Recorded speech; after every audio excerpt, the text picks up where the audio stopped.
Well, what's up, guys? It's Daniel from Arms Family Homestead, and yep, back in short sleeves. Oklahoma has recovered from the cold spell. It's literally close to 70 degrees today.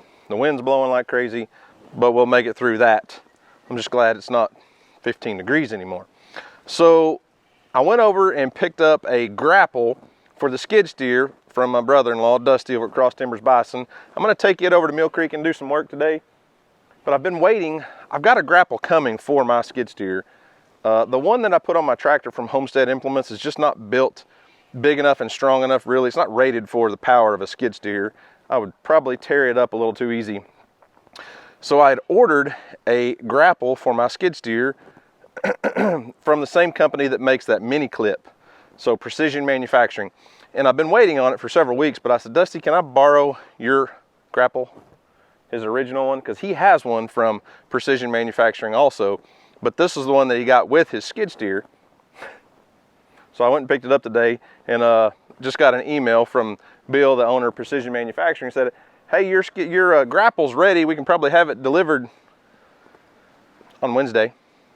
Today's Monday, but I've already got this, so I'm going to take it over and do a little bit of work with the skid steer today, basically picking up and cleaning up cedar trees and piling them up to where we can actually do our controlled burn. I apologize if the wind is causing problems with the microphone, but I'm gonna go over and check my brush piles. Most all of them, I think I've got all but maybe 1.5 completely burnt up. And last night we had a yesterday we had a farrier come in and trim all the donkey's feet. I say last night because he got here kind of late and we had to work in the dark. But that was interesting. If you missed that video, DJ made a video about trimming the donkey's feet. I thought it was going to be a 3-ring circus, but it went a lot better than I expected. And look at this shiny tractor. I got it all cleaned and polished up after all the dust and debris from the burning of the brush piles. But anyways, I'm going to go over and check on that stuff, get a few things done here, and then head to Mill Creek and do some work over there.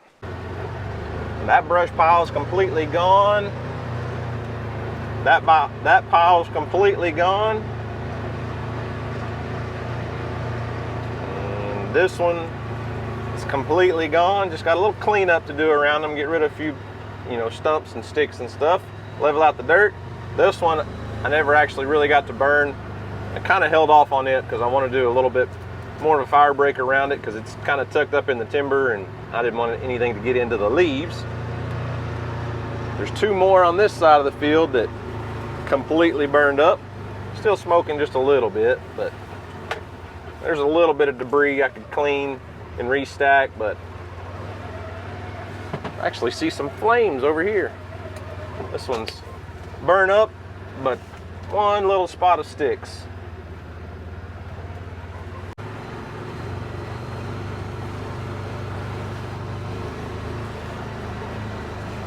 This one's almost completely gone. I tried repiling it yesterday, and while it's still burning just a little bit, but there's not enough there to really carry the fire. So there were 3 brush piles in this little area and in this little walnut bottom, and 2 of the 3 are burned up. This one, the big one that wasn't really stacked very well, looks like it didn't burn at all until I go around the other side. And we did get most of it. You can see how far it did. It went all the way over to these trees. So we got the biggest portion of it. It just doesn't want to finish burning up.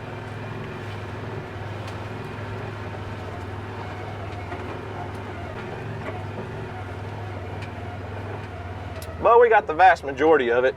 And a lot of those big logs, it's just not really easy for my tractor to push. It puts too much stress on the front end loader. So I'll get the skid steer over here one of these days and finish stacking this and burn it up. But we got rid of most of our brush piles.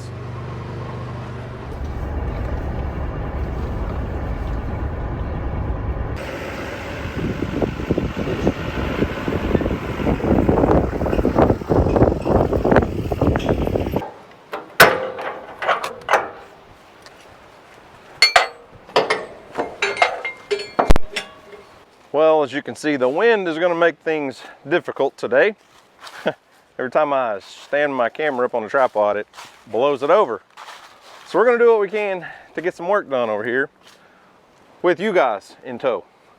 It's obviously it takes a lot longer to do the same amount of work when you're trying to record it, but it's worth it.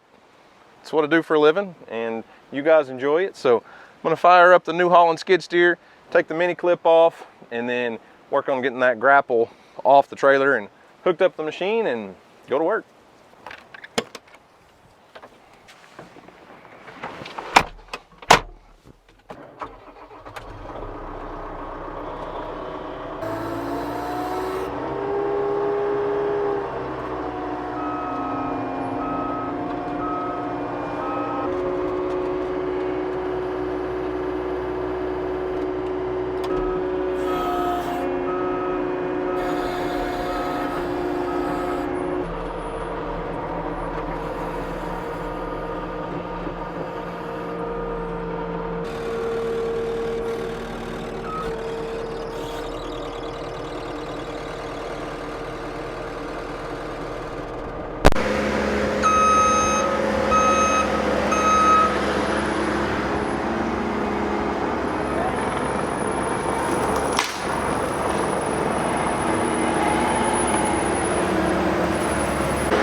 And you just thought a grapple on a tractor was a good tool to have. That skid steer grapple is it's a whole different world. But the reason I'm moving a lot of these cedar trees that I cut down is in order to get my burn plan approved to be able to do a controlled burn out here. We're going to use this road that I've made, this trail through here, as a fire break, and I've got a ton of cedar trees that I cut down that are on the opposite side. We're not going to burn this direction because right on the other side of those counties, or right on the other side of those cedar trees right here, is a county road, maybe 20 yards. So I've got to clean up a lot of this stuff that I cut down and take it farther into the burn unit. And like that pile you just saw me move, you know, we need that away from our fire break. So I'm gonna keep working and pushing, and basically what I'm doing is just finding a big cedar tree that was too big for me to cut down with the tree shear and just piling a bunch of small dead ones around it in hopes that it'll burn up some of those more mature cedar trees once we get enough. It takes a lot of heat to get one of those to burn. The dead ones will go up like gasoline, but a live cedar tree, it takes quite a bit of heat because there's so much, there's a lot of gap from the ground up a few feet, so it's hard to run a fire underneath and to get the whole tree to burn. But either way, we're going to create a bunch of brush piles out of these dead cedar trees, pile them all up and burn what we can, and then restack all the skeletons that don't burn, and just clean everything up, just make it better, make the land better than what it was when we found it. And right now I'm kind of making it worse.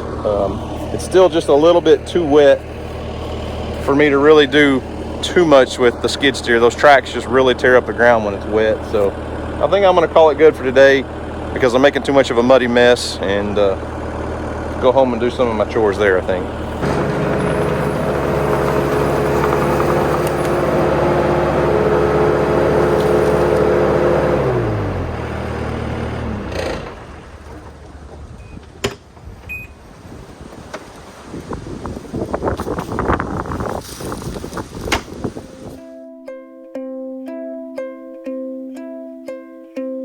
My wristwatch is broken, my shoes are untied. Time is a-ticking, and so is the tide. But I am not worried, things are what they are. Come rain or come shine, or a shooting star.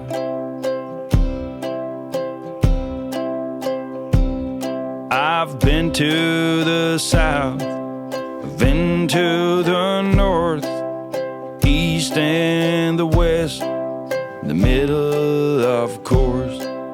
I may have been astray, but I've never been lost, never been beat by the road I've crossed.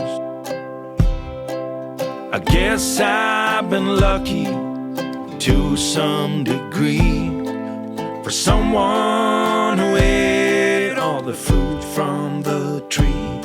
The stars been aligned and my goose hanging high. I'll be okay in the sweet by and by. I was born at morning on the first day of June, 1900 and something and two. My mom was a sweetheart, my father was too. They left me a watch and an old pair of shoes.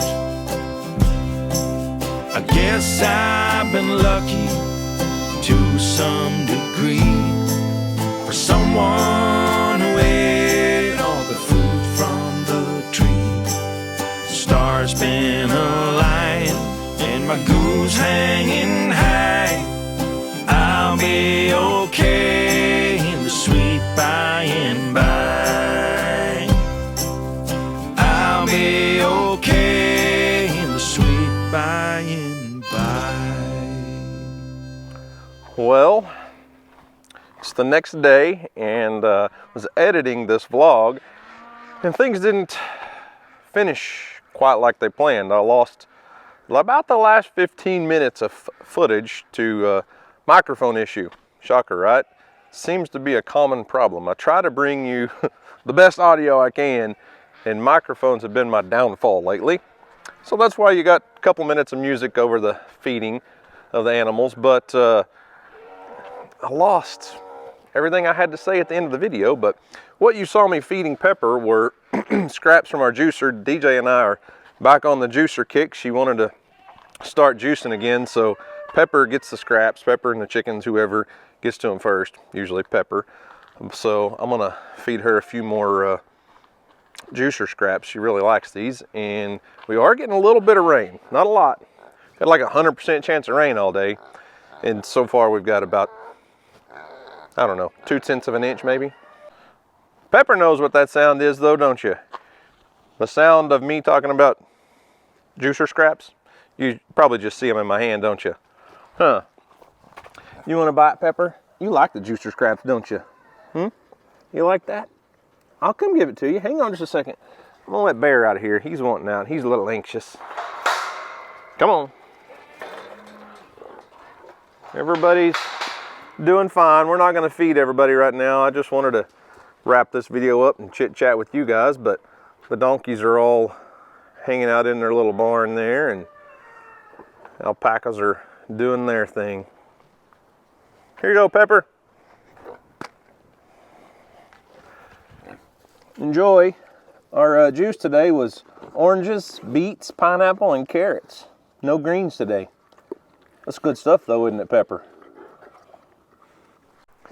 So the footage that I lost, I had this nice long spiel about how well the donkeys did. They got their feet all trimmed up, and you know, the three older mamas were really, well, the three older mamas, not counting Freedom, but Fancy, Fiona, and Felicia all were in pretty bad need of trimming their feet.